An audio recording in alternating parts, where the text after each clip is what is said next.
Dear students, Plus 2 Computer Science Chapter 11 Advances in Computing Part 4. കഴിഞ്ഞ ക്ലാസ്സുകളിലായിട്ട് നമ്മൾ chapter 11 തന്നെ എന്താണ് കമ്പ്യൂട്ടിംഗ് എന്നും ഡിസ്ട്രിബ്യൂട്ടഡ് കമ്പ്യൂട്ടിങ്ങിൻ്റെ ഡിഫറെൻറ്റ് ടൈപ്സിനെ കുറിച്ചും അതുപോലെ ആർട്ടിഫിഷ്യൽ ഇൻ്റലിജൻസിനെ കുറിച്ചും കമ്പ്യൂട്ടേഷണൽ ഇൻ്റലിജൻസിനെ കുറിച്ചിട്ടൊക്കെയാണ് ഡിസ്കസ് ചെയ്തത്. Today we are going to discuss about the applications of computational intelligence. There are some applications of computational intelligence and they are biometrics, robotics, computer vision, natural language processing, automatic speech recognition, optical character recognition and handwritten character recognition systems, and bioinformatics, and last one is geographic information system. ഇതിൽ കുറേയൊക്കെ നമ്മൾ പരിചയമുള്ളത് തന്നെയാണ്. നിങ്ങളിപ്പോൾ real ലൈഫിൽ ഉപയോഗിക്കുന്ന കുറേ കാര്യങ്ങളും കേട്ടുകേൾവിയുള്ളതൊക്കെ തന്നെയാണ്. അപ്പോൾ നമുക്കിനി ആദ്യത്തെ ടോപ്പിക്കിലേക്ക് പോകാം. That is biometrics. Biometrics refers to the metrics related to human characteristics and traits. അതായത് ഒരു ഹ്യൂമൻ ബീയിങ്ങിൻ്റെ ക്യാരക്ടേഴ്സും ട്രേഡ്സിനെ കുറിച്ചിട്ടൊക്കെ ഒരു റിലേറ്റഡ് ആയിട്ടുള്ള ഒരു ടൈമാണ് biometrics. That means biometric authentication is used in identification of individuals. അതായത് നമുക്ക് ഹ്യൂമൻ ബീങ്സിനെ ഐഡൻറ്റിഫൈ ചെയ്യാൻ വേണ്ടിയിട്ടാണ് ബയോമെട്രിക് എന്നുള്ള ഐഡൻറ്റിഫിക്കേഷൻ നമ്മൾ യൂസ് ചെയ്യുന്നത്. Biometric identifiers are distinctive measurable characteristics used to label and describe individuals. ഓരോ ഇൻഡിവിജ്വൽസിനെയും നമുക്ക് ലേബൽ ചെയ്യാനും ഡിസ്ക്രൈബ് ചെയ്യാനും അവരുടെ ക്യാരക്ടേഴ്സ് അനുസരിച്ച് അല്ലെങ്കിൽ ഓരോരുത്തർക്കും ഓരോന്നും ഡിസ്റ്റിങ്ക്റ്റീവ് ആയിട്ടായിരിക്കും ഓരോരുത്തരുടെയും നമ്മൾ ഐഡൻറ്റിഫൈ ചെയ്യുക. അതൊക്കെയാണ് ബയോമെട്രിക്സിൽ വരിക. And biometric identifiers are often categorised as two types and they are physiological and behavioural characteristics. നമുക്ക് രണ്ട് ടൈപ്പിലാണ്, ഫിസിയോളജിക്കലും അതുപോലെ ബിഹേവിയറൽ ക്യാരക്ടറിസ്റ്റിക്സ് ഉണ്ട്. And the behaviour characteristics are like fingerprint, palm veins, face, hand geometry, iris, retina and odor. And behavioral characters are typing, rhythm, speed and voice. And the applications of നമ്മൾ പല ഭാഗങ്ങളിലും ഇപ്പോൾ biometrics apply ചെയ്യുന്നുണ്ട് അല്ലേ. Applications ഏതൊക്കെയാണ് ഇപ്പോൾ നമ്മൾ കാണാറുള്ളത്? അറ്റൻഡൻസ് മാനേജ്മെൻറ്റ് സിസ്റ്റം, അതായത് പഞ്ചിങ് സിസ്റ്റം നമ്മൾ യൂസ് ചെയ്യാറുണ്ട്. Attendance management system, authentication in computers and other devices. പലരെയും മൊബൈൽ ഡിവൈസിലൊക്കെ നമ്മുടെ തന്നെ ഫേസ് വന്നു കഴിഞ്ഞാൽ അങ്ങനെയൊക്കെ നമ്മൾ റെക്കഗ്നൈസ് ചെയ്തിട്ട് ഡിവൈസസ് ഓതൻറ്റിക്കേഷൻ ചെയ്യാറുണ്ട്. ആൻഡ് ആധാർ കാർഡ്, ഇതുപോലുള്ളതൊക്കെയാണ് നമ്മൾ ബയോമെട്രിക്സ് സിസ്റ്റത്തിൽ നമ്മൾ യൂസ് ചെയ്യാറുള്ളത്. ഇവിടെ ഫിഗറിൽ തന്നെ ഫിംഗർ പ്രിൻറ്റും അതുപോലെ റെറ്റിന ഐഡൻറ്റിഫിക്കേഷനൊക്കെയാണ് നമ്മൾ കൊടുത്തിട്ടുള്ളത്. And the next one is robotics. എന്താ റോബോട്ട് എന്നുള്ളത് ഇപ്പോൾ എല്ലാവരും കേൾക്കാറുണ്ട്. അതായത് it is an electro mechanical device which is capable of reacting in some way to its environment and take autonomous decisions or actions in order to achieve a specific task. ഒരു specific task perform ചെയ്യുന്നതിനായിട്ട് അല്ലെങ്കിൽ achieve ചെയ്യുന്നതിനായിട്ട് എന്തെങ്കിലും ആക്ഷൻസോ അല്ലെങ്കിൽ autonomous ആയ ഡിസിഷൻസോ ഒക്കെ എടുക്കുന്ന ഒരു electro mechanical ഡിവൈസാണ് robot എന്നുള്ളത്. അതായത് capable of reacting in some way to its environment. And അപ്പോൾ റോബോട്ടിക്സ് എന്തായിരിക്കും? It can be defined as a scientific study associated with the design, fabrication, theory and applications of റോബോട്ട്സിൻ്റെ applications, theory, design, ഇതിനെക്കുറിച്ചിട്ടൊക്കെയുള്ള ഒരു scientific സ്റ്റഡിയാണ് robotics എന്നുള്ളത്. And it deals with the design, constructions, operation and application of robots as well as the computer system for their control, sensory feedback and information processing. അതിൻ്റെ ആ സിസ്റ്റത്തിൻ്റെ control, sensory feedback, അതുപോലെ information processing എല്ലാം ഒരു computer സിസ്റ്റത്തിലേക്കൊക്കെ ആയിട്ട് നമ്മൾ ചെയ്യുന്നതിനാണ്. അതിൽ എന്തൊക്കെ ചെയ്യും? റോബോട്ടിക്സിൽ designing, construction, operation and applications of robots ഉണ്ട്. ആപ്ലിക്കേഷൻസ് ഓഫ് റോബോട്ട്സ് എന്താണെന്നൊക്കെ നമ്മൾ പറഞ്ഞു കഴിഞ്ഞതാണ്. പല ഭാഗങ്ങളിൽ ഇപ്പോൾ പല മേഖലകളിൽ നമ്മൾ റോബോട്ടിക്സ് യൂസ് ചെയ്യാറുണ്ട്. ഇപ്പോൾ ഇവിടെ ഫിഗറിൽ തന്നെ robots in car assembly, agricultural fields and military ഡ്രോണൊക്കെ ആയിട്ട് നമ്മൾ യൂസ് ചെയ്യാറുണ്ട്. നമുക്കൊന്നും കൂടെ ഡീറ്റെയിൽ ആയിട്ട് ഓരോ ആപ്ലിക്കേഷൻസ് അല്ലെങ്കിൽ എവിടെയൊക്കെയാണ് നമ്മളിത് യൂസ് ചെയ്യാൻ നോക്കാം. And first one is uses in vehicle manufacturing industry. അതായത് റോബോട്ടിക് ആംസ് നമുക്ക് വെഹിക്കിൾ മാനുഫാക്ചറിങ് യൂണിറ്റിൽ അല്ലെങ്കിൽ ഇൻഡസ്ട്രിയിലൊക്കെ നമ്മൾ യൂസ് ചെയ്യാറുണ്ട്. എന്തിനൊക്കെ ആയിരിക്കും? വെൽഡ് ചെയ്യാൻ, കട്ട് ചെയ്യാൻ, ലിഫ്റ്റ് ചെയ്യാൻ, സോർട്ട് ആൻഡ് ബെൻഡിങ്ങിനൊക്കെയാണ് നമ്മൾ യൂസ് ചെയ്യാറുള്ളത്. And next exploration of outer space, അതായത് നമ്മൾ സ്പേസിൽ സ്പേസിലൊക്കെ നമ്മൾ എന്തെങ്കിലും automated system manipulative arms are used to unload the docking bay of space. Shuttles to launch satellites or to construct a space station. ഒരു space station construct ചെയ്യുന്നതിന് അല്ലെങ്കിൽ ഏതെങ്കിലും ഒരു സാറ്റലൈറ്റ് ലോഞ്ച് ചെയ്യുന്നതിനൊക്കെ റോബോട്ട്സ് യൂസ് ചെയ്യാറുണ്ട്. And next one is in smart homes or intelligent homes. നമ്മൾ ഇപ്പോൾ വീടുകളുടെ സെക്യൂരിറ്റിക്ക് ആയിട്ടും അതുപോലെ തന്നെ പല കാര്യങ്ങളിലും റോബോട്ടിക്സ് യൂസ് ചെയ്യുന്നുണ്ട്. That means automated system can be motor home security, environmental conditions and energy use.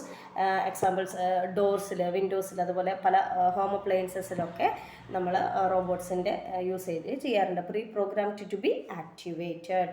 And next is exploration in difficult environment. പല ബുദ്ധിമുട്ടുള്ള സാഹചര്യങ്ങളിലും നമുക്ക് ഹ്യൂമൻ ബീങ്സിന് എത്തിച്ചേരാനായിട്ട് സാധിക്കില്ല. അപ്പോൾ നമ്മൾ എന്ത് ചെയ്യും?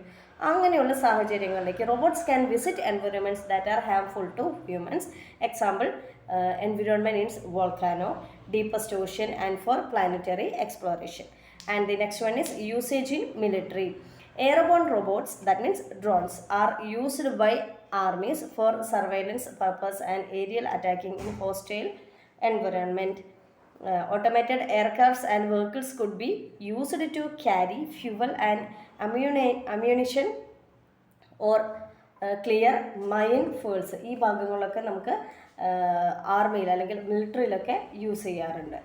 And next one is usage in agriculture. Automated harvesters cut and gather crops. നമുക്ക് ഫ്രൂട്ട്സ് കട്ട് ചെയ്യുന്നതിനോ അല്ലെങ്കിൽ അതുപോലെ ഹാർവെസ്റ്റ് ചെയ്യുന്നതിനൊക്കെ ആ മേഖലകളിലും റോബോട്ട്സ് യൂസ് ചെയ്യുന്നത്. അതുപോലെ robotic dairies are all operators to feed and milk animals remotely. നമുക്ക് ആനിമൽസിനെ ഫീഡ് ചെയ്യാനും അതുപോലെ തന്നെ പാല് ശേഖരിക്കാനും ഒക്കെ നമ്മൾ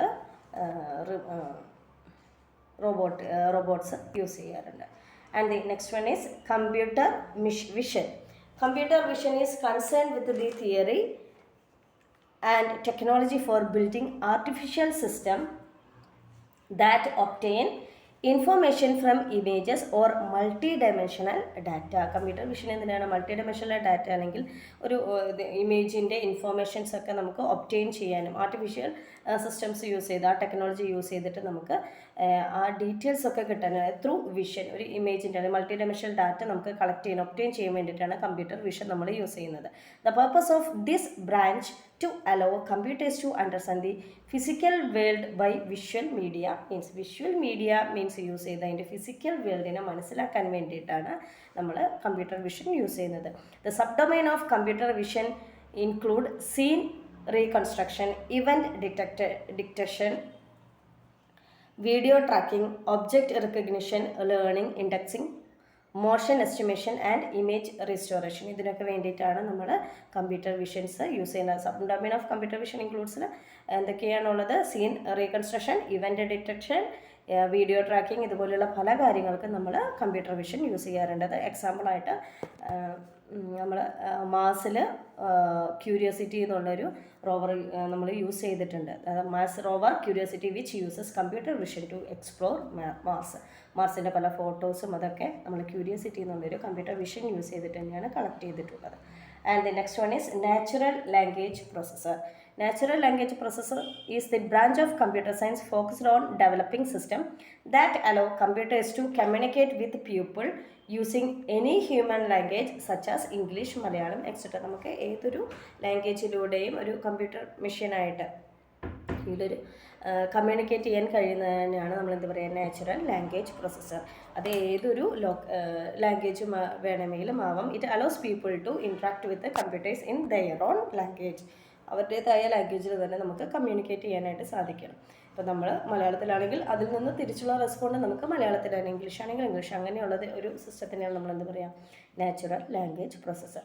അപ്പോൾ ഇങ്ങനെയുള്ളതിന് നമുക്ക് രണ്ട് കാര്യങ്ങളാണുള്ളത്. First one is natural language understanding. That is it about the understanding and reasoning the input which is any natural language. ഏതൊരു ലാംഗ്വേജിലും നമ്മൾ ഇൻപുട്ട് കൊടുത്താലും അത് അണ്ടർസ്റ്റാൻഡ് ചെയ്യാനായിട്ട് NLPക്ക് കഴിയണം. ദാറ്റ് ഈസ് നാച്ചുറൽ ലാംഗ്വേജ് പ്രോസസ്സിങ്ങിന് കഴിയണം. അതേപോലെ അതിൽ നിന്ന് തിരിച്ചു കിട്ടുന്നതും ജനറേറ്റ് ചെയ്യുന്ന ഇൻഫോർമേഷനും അത് ആ ഒരു സൗണ്ട് ആയിരിക്കാം അല്ലെങ്കിൽ എന്താണോ ഔട്ട്പുട്ട് നമുക്ക് കിട്ടുന്നത് അതും നമുക്ക് മനസ്സിലാക്കാവുന്ന റിട്ടേൺ വേർഡ്സിൽ തന്നെ ആയിരിക്കണം. It deals with that. Second one is natural language generation. It deals with the creation of output. There are voice recognition systems that can convert spoken sounds into written words. And the next application is automatic speech recognition. Automatic speech recognition ASR system allows a computer to identify the words that a person speak into a microphone or telephone and convert it into written text. ASR is a mode of interaction between human and computers. ASR എന്നുള്ളത് ഹ്യൂമൻ്റെയും കമ്പ്യൂട്ടേഴ്സിൻ്റെ ഇടയിൽ ഒരു interaction തന്നെയാണ്. അതായത് നമ്മളത് ഒരു മൈക്രോഫോണിലെയോ അല്ലെങ്കിൽ എന്തിലൂടെ നമുക്കത് speak ചെയ്തിട്ട് അതൊരു റിട്ടേൺ ടെക്സ്റ്റ് ആയിട്ട് കൺവേർട്ട് ചെയ്യുന്നതിനാണ് നമ്മൾ എന്ത് പറയുക, ASR എന്ന് പറയുക. And this system support many applications like dictation, command and control, voice dialing, spoken database querying, office dictation device and automatic voice translation into foreign language etcetera. നമ്മൾ പലവരും ഇപ്പോൾ മൊബൈൽ ആപ്ലിക്കേഷൻസ് ഒക്കെ use ചെയ്യാറുണ്ട്. Like ആപ്പിളിൻ്റെ Apple iOS-ലാണെങ്കിൽ Siri എന്നുള്ളൊരു application, അതുപോലെ Microsoft ആണെങ്കിൽ കോർട്ടാന, ആൻഡ് ഫോർ ആൻഡ്രോയിഡ് മൊബൈലിൽ നമ്മൾ ഗൂഗിൾ നോവ് ഒക്കെ യൂസ് ചെയ്യുന്നുണ്ട്. അതാണ് ഇതിന് എക്സാമ്പിളായിട്ട് പറയുന്നത്. അതിലെങ്ങനെയായിരിക്കും നമ്മൾ ഓപ്പൺ ഗൂഗിൾ എന്നുള്ളൊരു വോയിസ് കൊടുത്തിട്ടുണ്ടെങ്കിൽ ASR സിസ്റ്റം കൺവേർട്ട് ചെയ്തിട്ട് അപ്പോഴേക്കും നമുക്ക് എന്ത് ചെയ്യും, നമ്മുടെ സിസ്റ്റത്തിൽ ആ ഗൂഗിളിൻ്റെ ഹോം പേജ് എങ്കിൽ ഗൂഗിളിൻ്റെ ആ പേജ് നമുക്ക് ഡിസ്പ്ലേ ചെയ്ത് വന്നിട്ടുണ്ടാകും.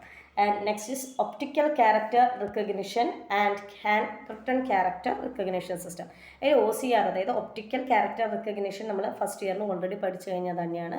ഒരു ക്യാരക്ടർ റീഡ് ചെയ്യാനായിട്ട്, ഫോർ എക്സാമ്പിൾ നമ്മൾ ചെക്കിലൊക്കെ യൂസ് ചെയ്യുന്ന പറയുന്നത് ബാങ്കിങ് സിസ്റ്റത്തിൽ ചെക്കിൽ നമ്മൾ ഒപ്റ്റിക്കൽ ക്യാരക്ടറാണ് റീഡ് ചെയ്തിട്ടാണ് അതിനൊരു കറസ്പോണ്ടിങ് കൺവേർട്ട് ചെയ്യുന്നത്. ദാറ്റ് ഈ രണ്ട് നമ്മളൊരു പാറ്റേൺ റിക്കഗ്നൈസ് ചെയ്യാൻ വേണ്ടി തന്നെയാണ് യൂസ് ചെയ്യുന്നത്. And OCR converts, first one is OCR optical character recognition. It converts the scanned image of a printed text, maybe a numeral or letter or some symbols, into the computer processable format. That means OCR എന്താ ചെയ്യുന്നത്, നമ്മൾ കൊടുക്കുന്ന ഒരു print text, may be അതൊരു numbers ആകും അല്ലെങ്കിൽ letter ആകും, simple ആകും, അതിനെ കമ്പ്യൂട്ടർ പ്രോസസ്സബിൾ ഫോർമാറ്റിലേക്ക് കൺവേർട്ട് ചെയ്യും.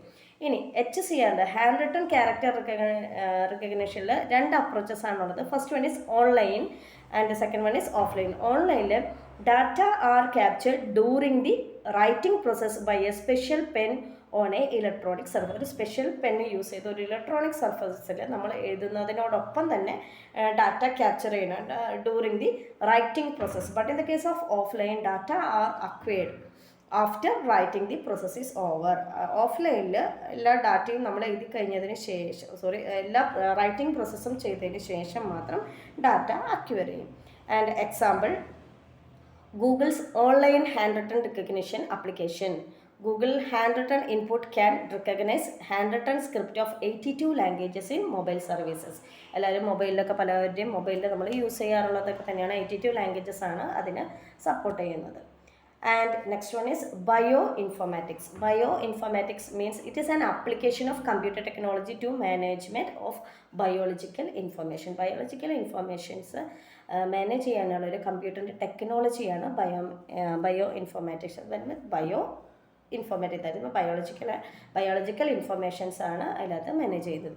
And computers are used to gather, store, analyze and integrate biological and genetic information which can be then be applied to gene based drug discovery and development. നമ്മുടെ ഒരു ബയോളജിക്കലായിട്ടുള്ള information, അതായത് എന്തൊക്കെ gather, store, analyse and എല്ലാ ബയോളജിക്കലും genetic ആയിട്ടുള്ള informations എല്ലാം store ചെയ്തിട്ട് അല്ലെങ്കിൽ analyse ചെയ്തിട്ട് അതിൽ അറ്റ് ലാസ്റ്റ് അതെല്ലാം ഇൻ്റഗ്രേറ്റ് ചെയ്ത് കഴിഞ്ഞിട്ട് that can be applied to a gene-based drug discovery and development.